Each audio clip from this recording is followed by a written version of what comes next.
It was the very witching time of night that Ichabod, heavy-hearted and crestfallen, pursued his travels homewards, along the sides of the lofty hills which rise above Tarrytown, and which he had traversed so cheerily in the afternoon.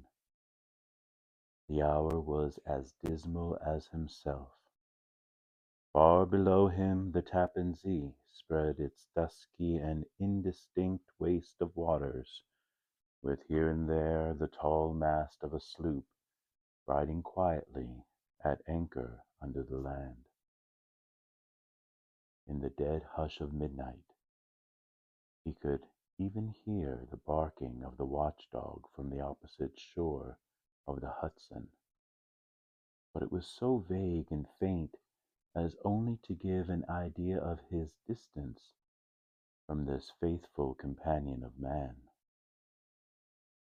Now and then, too, the long-drawn crowing of a cock, accidentally awakened, would sound far, far off, from some farmhouse away among the hills, but it was like a dreaming sound in his ear.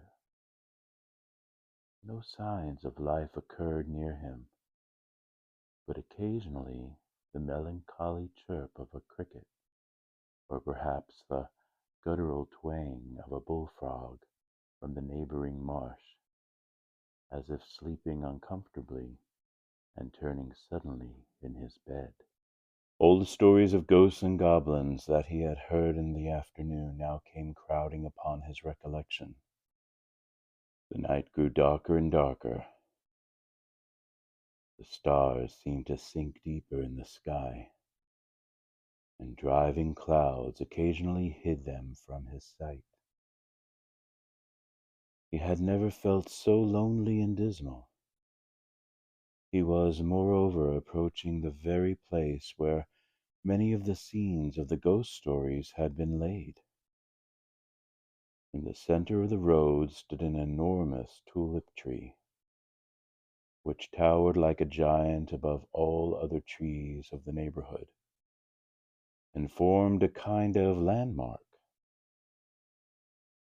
Its limbs were gnarled and fantastic, large enough to form trunks for ordinary trees, twisting down almost to the earth, and rising again into the air. It was connected with the tragical story of the unfortunate Andre, who had been taken prisoner hard by, and was universally known by the name of Major Andre's tree.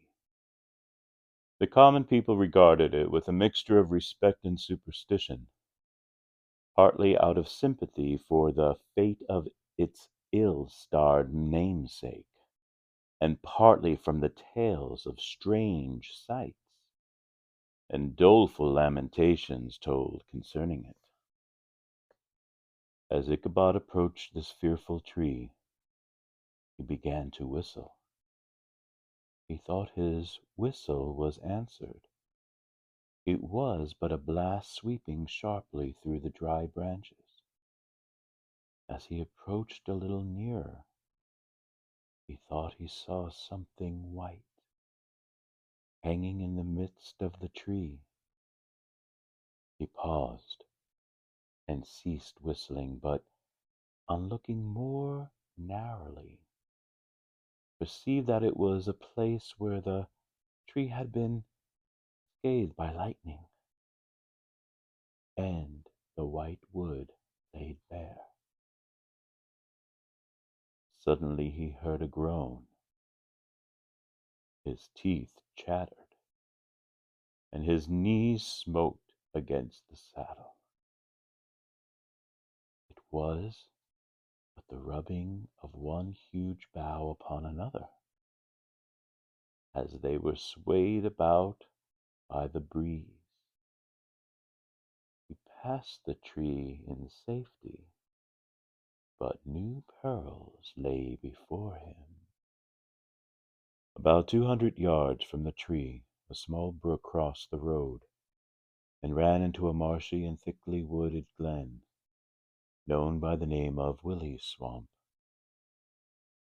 A few rough logs laid side by side served for a bridge over the stream.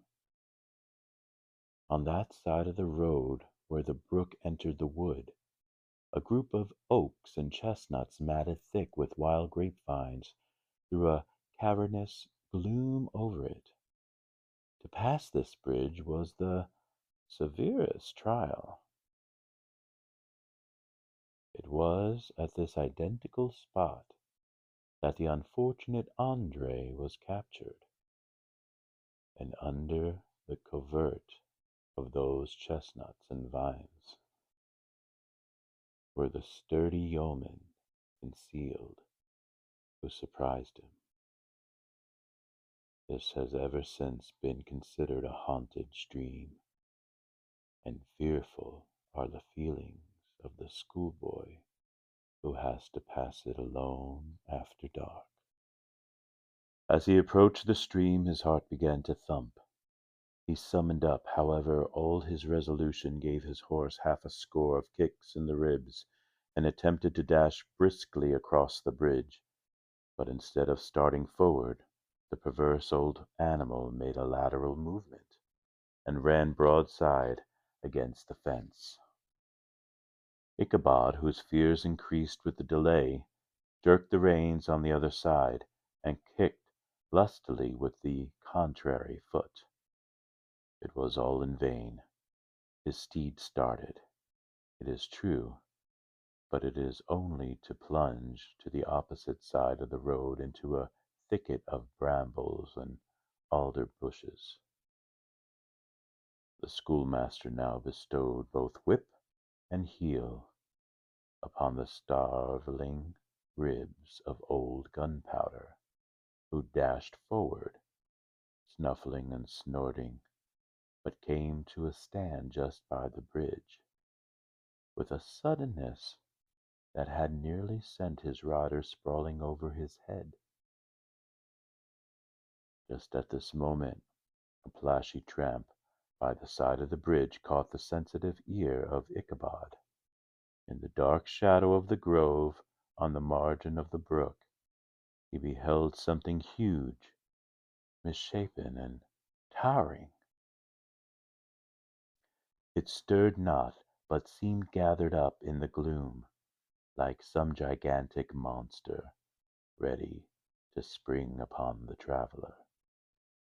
The hair of the affrighted pedagogue rose upon his head with terror. What was to be done?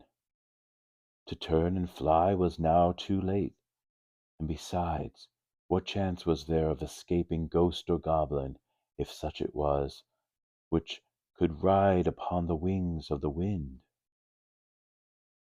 Summoning up, therefore, a show of courage, he demanded in stammering accents, "Who are you?" He received no reply. He repeated his demand in a still more agitated voice. Still there was no answer. Once more he cudgelled the sides of the inflexible Gunpowder, and shutting his eye, broke forth with involuntary fervour into a psalm tune. Just then the shadowy object of alarm put itself in motion.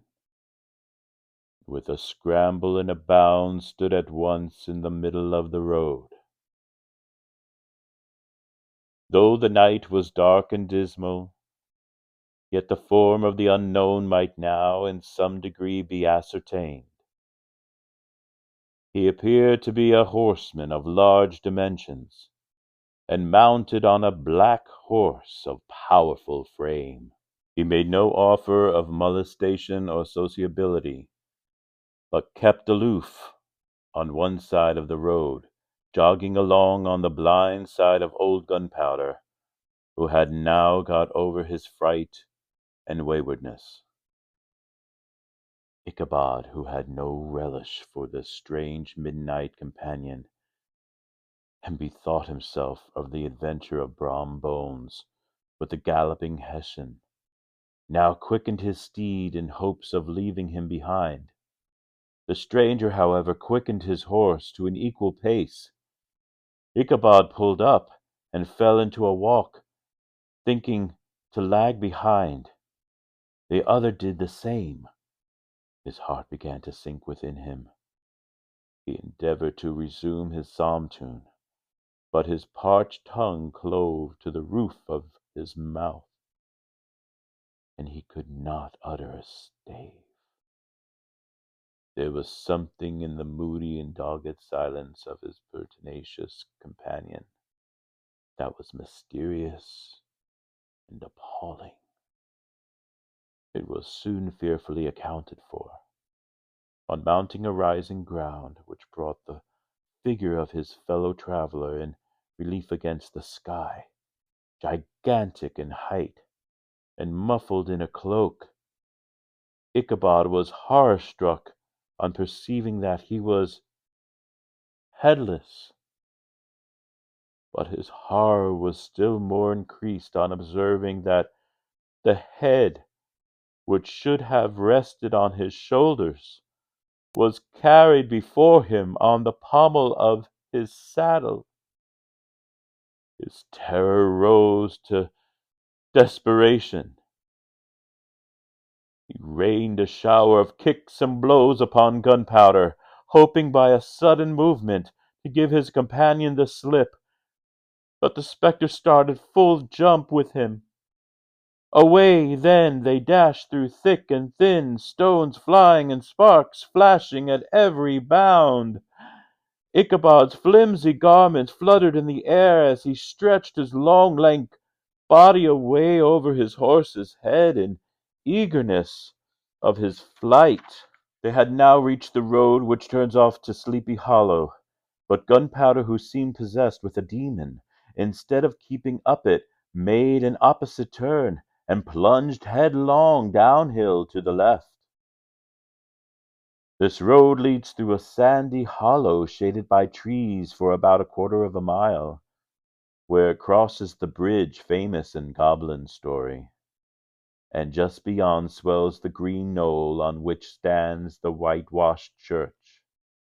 As yet the panic of the steed had given his unskilful rider an apparent advantage in the chase, but just as he had got half-way through the hollow, the girths of the saddle gave way, and he felt it slipping from under him. He seized it by the pommel and endeavored to hold it firm, but in vain, and had just time to save himself by clasping old Gunpowder round the neck, when the saddle fell to the earth, and he heard it trampled under foot by his pursuer. For a moment the terror of Hans von Ripper's wrath passed across his mind, for it was his Sunday saddle. But this was no time for petty fears. The goblin was hard on his haunches, and, unskilful rider that he was, he had much ado to maintain his seat, sometimes slipping on one side, sometimes on another, and sometimes jolted on the high ridge of his horse's backbone, with a violence that he verily feared would cleave him asunder. An opening in the trees now cheered him with the hopes that the church bridge was at hand. The wavering reflection of a silver star in the bosom of the brook told him that he was not mistaken. He saw the walls of the church dimly glaring under the trees beyond. He recollected the place where Brom Bones's ghostly competitor had disappeared. "If I can but reach that bridge," thought Ichabod, "I am safe." Just then he heard the black steed panting and blowing close behind him. He even fancied that he felt his hot breath. Another convulsive kick in the ribs, and old Gunpowder sprang upon the bridge. He thundered over the resounding planks. He gained the opposite side, and now Ichabod cast a look behind to see if his pursuer should vanish. according to the rule, in a flash of fire and brimstone. Just then he saw the goblin rising in his stirrups, and in the very act of hurling his head at him. Ichabod endeavored to dodge the horrible missile, but too late. It encountered his cranium with a tremendous crash. He was tumbled headlong into the dust, and Gunpowder, the black steed, and the goblin rider passed by like a whirlwind. The next morning the old horse was found without his saddle, and with the bridle under his feet, soberly cropping the grass at his master's gate. Ichabod did not make his appearance at breakfast. Dinner hour came, but no Ichabod. The boys assembled at the schoolhouse, and strolled idly about the banks of the brook, but no schoolmaster. Hans Van Ripper now began to feel some uneasiness about the fate of poor Ichabod and his saddle. An inquiry was set on foot, and after diligent investigation they came upon his traces. In one part of the road leading to the church was found the saddle trampled in the dirt. The tracks of horses' hoofs deeply dented in the road, and evidently at furious speed, were traced to the bridge, beyond which, on the bank of the broad part of the brook, where the water ran deep and black, was found the hat of the unfortunate Ichabod, and close beside it a shattered pumpkin. The brook was searched, but the body of the schoolmaster was not to be discovered. Hans Van Ripper, as executor of his estate, examined the bundle which contained all his worldly effects. They consisted of 2 shirts and a half, 2 socks for the neck, a pair or 2 of worsted stockings, an old pair of corduroy small clothes, a rusty razor, a book of psalm tunes, full of dog's ears, and a broken pitch pipe.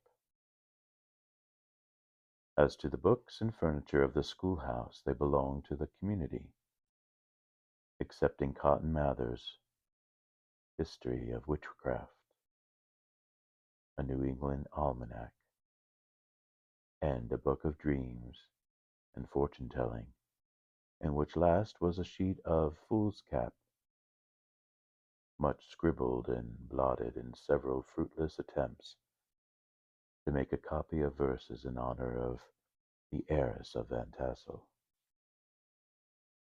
These magical books and the poetic scrawl were forthwith consigned to the flames by Hans Van Ripper, who from that time forward determined to send his children no more to school, observing that he never knew any good come of this same reading and writing. Whatever money the schoolmaster possessed, and he had received his quarter's pay but a day or 2 before, he must have had about his person at the time of his disappearance. The mysterious event caused much speculation at the church on the following Sunday. Knots of gazers and gossips were collected in the churchyard, at the bridge, and at the spot where the hat and pumpkin had been found. The stories of Brewer, of Bones, and a whole budget of others were called to mind, and when they had diligently considered them all, and compared them with the symptoms of the present case, they shook their heads and came to the conclusion that Ichabod had been carried off by the galloping Hessian. As he was a bachelor in nobody's debt, nobody troubled his head any more about him. The school was removed to a different quarter of the hollow, and another pedagogue reigned in his stead. It is true, an old farmer who had been down to New York on a visit several years after, and from whom his account of the ghostly adventure was received, brought home the intelligence that Ichabod Crane was still alive, that he had left the neighborhood partly through fear of the goblin and Hans von Ripper, and partly in the mortification of having been suddenly dismissed by the heiress; that he had changed his quarters to a distant part of the country, had kept school and studied law at the same time, had been admitted to the bar, turned politician, electioneered, written for the newspapers, and finally had been made a justice of the £10 court. Brombones, too, who shortly after his rival's disappearance conducted the "blooming Katrina" in triumph to the altar, was observed to look exceedingly knowing whenever the story of Ichabod was related, and always burst into a hearty laugh at the mention of the pumpkin, which led some to suspect that he knew more about the matter than he chose to tell. The old country wives, however, who are the best judges of these matters, maintain to this day that Ichabod was spirited away by supernatural means, and it is a favorite story often told about the neighborhood round the winter evening fire. The bridge became more than ever an object of superstitious awe, and that may be the reason why the road has been altered of late years, so as to approach the church by the border of the mill pond. The schoolhouse being deserted soon fell to decay, and was reported to be haunted by the ghost of the unfortunate pedagogue, and the ploughboy, loitering homeward of a still summer evening, has often fancied his voice at a distance, chanting a melancholy psalm tune among the tranquil solitudes of Sleepy Hollow. The end.